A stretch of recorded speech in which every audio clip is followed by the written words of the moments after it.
అప్పుడున్న దోపిడీ దొంగలు కొట్టడం, తిట్టడం, కూరగాయలు ఇవ్వటం, మరి కొంతమంది ఆదుకోవటం, భర్తల మధ్యలో చనిపోవటం, పిల్లలు జారిపోవటం, ఇన్ని విషయాలంటే అన్ని విషయాలు వెళ్తాయి.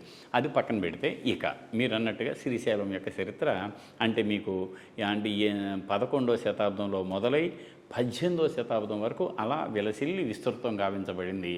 అనేక మఠాలు వచ్చాయి. అక్కడ పంచమఠాలు వచ్చినాయి, ఘంటా మండపం, అట్లా 10 మండపాలు వచ్చాయి.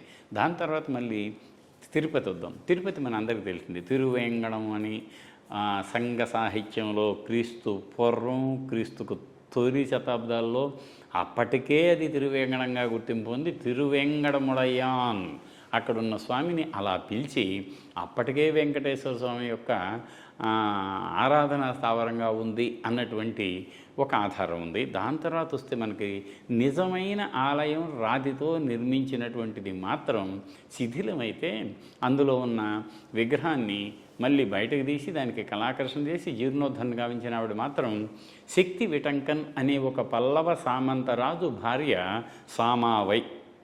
ఆ సామావై అనే ఆవిడ సామాన్య శకం 866వ సంవత్సరంలో మొట్టమొదటిసారి ఈ ఆలయం శిథిలమైంది, దీన్ని పదిలం చేయాలని దీనికి ప్రతిరూపంగా తిరుచానూరులో వెంకటేశ్వర స్వామి విగ్రహాన్ని తేయించి అంతా అయిన తర్వాత పునరుద్ధరణ తర్వాత ఒక వెండి భోగ శ్రీనివాసమూర్తిని చేయించి ఆమె ఇచ్చింది. ఇప్పటికీ చూసారా మీరు, ప్రధాన శ్రీనివాసాచారికి భోగ శ్రీనివాసుడికి రెండింటికి అనుసంధానం కట్టి ఉంటుందన్నమాట. ఆ తర్వాత సార్ మళ్ళీ అంటే పల్లవుల కాలంలో అది మొట్టమొదటిసారి రాతితో కట్టిన ఆలయం ఉంది అని మనకి తేలింది. దాని తర్వాత మళ్ళీ యాదవరాయలు, అక్కడ యాదవరాయలు అని ఉన్నారు, వాళ్ళే పరిపాలించి రూల్ చేశారు. వాళ్ళ కాలంలో మీకు పైన మొట్టమొదటిసారి 2 అంతస్తుల విమానానికి బంగారు పూత పూశారు మొట్టమొదటిసారి 1240లో. అప్పుడు గణపతి దేవుడు ఇక్కడ పరిపాలిస్తున్నాడు. కానీ కాకతీయుల ఆధారం ఒక్కటి దొరకలే అక్కడ, ఎందుకంటే వాళ్ళ చేతుల్లో లేదు అది. కాబట్టి యాదవరాయల కాలం యాదవులు అవ్వంగానే మళ్ళీ మనకి తొలి కాలపు మంగి దేవరాయలు అని కృష్ణదేవరాయలకు సంబంధించిన వాడు మళ్ళీ బంగారు కలశాన్ని పెట్టాడని శాసనం వేశాడు. అది ఇంకా ముందు బాగా దేవరాయలు వీళ్ళకంటే ముందు. దాని తర్వాత ప్రౌఢ దేవరాయలు వీళ్ళంతా వచ్చిన తర్వాత కృష్ణదేవరాయల కాలంలోకి వస్తే ఇక ఆయన 7 సార్లు రావటం, వచ్చిన ప్రతిసారి 6 సార్లు భార్యా సమేత 2 భార్యలతో వచ్చారు, ఒకసారి ఒక భార్యతో వచ్చాడు, తర్వాత ఒక్కడే వచ్చాడు. అలా వచ్చినప్పుడల్లా అనేక కట్టడాలు రూపుదిద్దుకొని దాన ధర్మాలు చేశారు. కృష్ణదేవరాయలు అక్కడికి వచ్చే 10 సంవత్సరాల ముందు అన్నమయ్య చనిపోయాడు. అన్నమయ్య కీర్తనలు పద కవితా పితామహుడుగా ఆయన అన్నమయ్య చేసే గానం ఆయన మరణించిన ఆ సప్తగిరిలో అలా ఆ కీర్తనలు, ఆ జవళీలు, ఆ కృతులు అవన్నీ కూడా మారుమోగుతూనే ఉండేవి. దాన్ని మళ్ళీ ఆయన కొడుకు పెద తిరుమలాచార్యుడు కంటిన్యూ చేశాడు. అన్నమయ్య టీటీడీ ఎంప్లాయీ, ఇది అసలు చాలా తక్కువ మందికి తెలుసు. Annamayya was later on appointed as ఆస్థాన మ్యూజిషియన్గా ఆయన అపాయింట్ అయ్యాడు. చాలా కొద్దిమందికి తెలుసు. దాని తర్వాత మళ్ళీ పెద్ద తిరుమలాచార్యని కంటిన్యూ చేయించారు. అదిగో అలా ఏమైందంటే ఆ వచ్చే డబ్బంతా వాళ్ళు వీళ్ళు ఇచ్చింది ఈ ఆలయ విస్తృతికే వాళ్ళు వాడారు. ఇంకొక ఆశ్చర్యకరం ఏంటంటే అన్నమయ్య మనవడు చిన్న తిరుమలాచార్యుడు, ఆయన మళ్ళీ పుష్కరిని కట్టించింది ఆయన సార్. తర్వాత మీ పడికామెల గోపురం కట్టించింది ఆయన. కానీ 1240కే గోపురం, అది వెండి వాకిలి గోపురాలు ఉన్న ఆధారాలు ఉన్నాయి, కానీ జీర్ణోద్ధరణ చేసింది ఆయన. మళ్ళీ మీ పోటు ఒకళ్ళమాత ఆలయం ఉంది కదా, అది కూడా తాళ్లపాక చిన్నన్నే కట్టించాడు అది. ఇలా ఒక్కొక్క దశలో ఒక్కొక్కటి వచ్చినాయి. అంటే మనం 9వ శతాబ్దంలో మనకు అంతకుముందు ఏమో సంప్రదాయం ఉంది, మామూలు తాత్కాలిక నిర్మాణ సామగ్రితో నిర్మించిన దేవాలయం ఉంటే 9వ శతాబ్దానికి రాతిది, ఆ తర్వాత శిఖరం, ఆ తర్వాత మీకు కులశేఖరపడి, ఆ తర్వాత రామర్ మేడై, ఆ తర్వాత స్నపన మండపం, ఆ తర్వాత మహామణి మండపం, ఆ తరువాత మీకు వరదరాజస్వామి దేవాలయం, ఆ తరువాత 12వ శతాబ్దంలో ఎప్పుడైతే ఈ మహనీయుడు రామానుజాచార్యుడు అక్కడికి వచ్చాడో రామాజ కూటాలను ఏర్పరిచి ఆయన ఎవరూ అంతకుముందు ఆలోచించకుండా పరమ పవిత్రమైన శ్రీ వెంకటేశ్వరుణ్ణి పవిత్రతను కాపాడాలి అని 12 నిబంధనలు ఆయన అమలు చేశాడు. ఆ 12 నిబంధనలతో కేవలం పైన మాత్రం వాళ్లే ఉండాలి, అక్కడి నుంచి తెచ్చిన పూలతోనే పూజ చేయాలి, ఎవరైనా మరణానికి ఆసన్నం అయితే వాళ్ళని ముందే కిందకి దించాలి అని ఆ దేవుడికి మాత్రమే ఇచ్చాడు.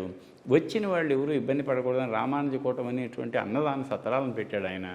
ఆయన కాలం అలా గడిచింది. ఆయన భాష్యకారులు అంట మనం ఆయనకు కూడా ఒక విగ్రహం, చిన్న ఆలయం అన్నమయ్య దాటిన తర్వాత మనకు ఉంటుంది. అది ఆ తర్వాత జరిగింది ఎప్పుడు అంటే మళ్ళీ మనకి విజయనగర కాలంలో మట్ల అనంతర భూపాలుడు అనేవాడు పరమ పవిత్రమైన ప్రేమ పెంచుకొని అటు తిరుపతిలోను తిరుమలలోను అనేక రకాలైన కట్టడాలు చేపట్టాడు. మీకు మొదటి ప్రాకారం అంటే ఉన్నాయి 2 అనుకుంటే వైకుంఠ ద్వారాన్ని మనం పట్టించుకోకపోతే 2 ప్రాకారాలు. మొదటి ప్రాకారంలో మీ కళ్యాణ మండపం, పశ్చిమాన వేదపారాయణ మండపం, పరిమళపు ఆర, అక్కడి నుంచి మనం ఆనంద నిలయాన్ని చూసేటువంటి మెట్లు. దాని తర్వాత ఇమీడియట్గా మీకు మనకు భాష్యకారు అన్నమయ్య తాళ్లపాక కీర్తనలారా దాటి యోగ నరసింహస్వామి, ఇట్లా దాంట్లో మళ్ళీ పరిమళపు అర అని ఇంకొకటి ఉంటుంది. ఇవన్నీ చూసుకొని బయటకు వచ్చేది వెండి వాకిలి దాటి రాగానే మీకు 4 పక్కల 4 కాళ్ళ మండపాలు ఉంటాయి. వాటిని మనం ఏమంటాం సంపంగి మండపాలు అంటాం, సంపంగి ప్రదక్షిణం అంటాం. అలా తిరుమలరాయ మండపం అంటాం.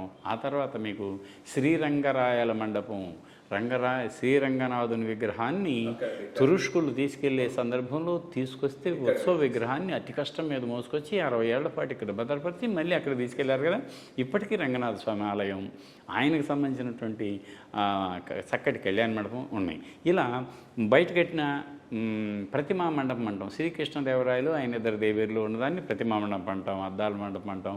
ఒక్కొక్క సందర్భంలో ఒక్కొక్క కట్టడం యాడై ఎదురుగా గొల్లభామ మండపం అంటాం. మనం గొల్ల మండపం అంటారు, గొల్లల మండపం. ఎందుకు అంటే ఇప్పటికి కూడా ప్రధాన అర్చకుడితో పాటు గొల్ల వ్యక్తి వచ్చి మాత్రమే తాళం తీస్తారు. అవును, అట్లా విధానాలు ఉన్నాయి సార్.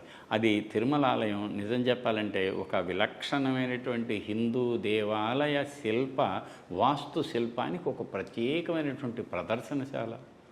ఆ ఆలయాల్లో స్తంభాలు చూడండి, మామూలు స్తంభాల మీకు తిరుమల రాయ మండపం స్తంభాలు మామూలు స్తంభాలా సార్? అవి తులాభారం తూగుతామే మనం, మామూలు స్తంభాల. వేద ఆశీర్వచనం ఇచ్చి మీకు శేషవస్త్రాన్ని కప్పేటువంటి మండపం మామూలు మండపం అది. అలా అనేక శిల్పాలు ఉన్నాయి, అనేక ఆలయ కట్టడాలు ఉన్నాయి. ఇంకా కళ్యాణ మండపం శ్రీకృష్ణదేవరాయల కాలంలో నిర్మించబడిన పరకామణి అని గతంలో జరిగేది. వేడం వైపున బంగారు బావి పక్కనే ఉండేది. దాన్ని కళ్యాణ మండపం అంటాం. ఎంత చక్కగా ఉంటుంది. కళ్యాణ మండపం వెనుక మళ్ళీ స్వామివారు వేయించేసి విడిది ఉండటానికి ఒక ఆలయం, విడిది గృహం కళ్యాణానికి. ప్రతిదీ కూడా అర్థవంతమైనటువంటి ఆగమ శాస్త్రోక్తంగా నిర్మించిన కట్టడాలు. అద్భుతం. ఇక అఫ్కోర్స్ ఇది చాలా పెద్ద సబ్జెక్టు, ఎన్ని గంటలైనా మాట్లాడవచ్చు. మేబీ ఇంకో తడవ పిలుస్తాను. మోర్ ఇంపార్టెంట్లీ ఇంకొక విషయం మీద మాట్లాడిన తర్వాత మనం ఇది ముగిద్దాం. నాకు ఒక తడవ ఎప్పుడో వేటూరి సుందరరామూర్తి గారిని కలిసినప్పుడు త్రిపురాంతకం యొక్క వైభవాన్ని గురించి ఆయన చెప్పాడు. దాని గొప్పతనం ఆంధ్రులకు, తెలుగు వాళ్ళకు చారిత్రకంగా, ఆధ్యాత్మికంగా, సాంస్కృతికంగా ప్రధానమైన కేంద్రం ఏదైనా ఉంది అంటే అది త్రిపురాంతకం అనేది. అవునవును సార్. నేను 2-3 తడవలకు వెళ్ళాను. ఆ స్థాయిలో అడిగితే స్థల పురాణం ఏదో కొంత చెప్తున్నారు, కానీ దాని ప్రాశస్త్యం, ఇంపార్టెన్స్ నాకు ఇంకా అంత అర్థం కాలేదు.